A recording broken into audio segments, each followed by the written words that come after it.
ત્રણ અડધી ચા આવવા દેજો ભાઈ. દે યાર. અને શું થયું ભાઈ? હાલ એની પાછળ જાય.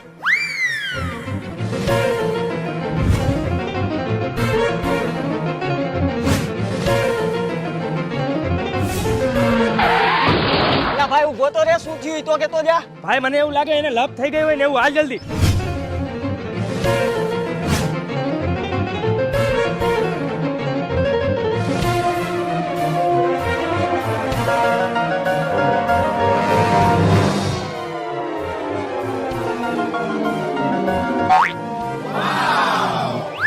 કેમ તમે બે અહીંયા? તું અચાનક થી ભાઈ ગયો ને એટલે અમને એમ થયું તારે ક્યાંક લપ થઈ ગઈ છે એટલે અમે તારી પાસે આવ્યા. અરે લપ કાઈ નથી થઈ ભાઈ, મારો મોબાઈલ ચાર્જિંગ માં મેક્યો તો ને ચાપ પાડતા ભૂલી ગયો તો. તારી ચાપ પાડવામાં હું પડી ગયો.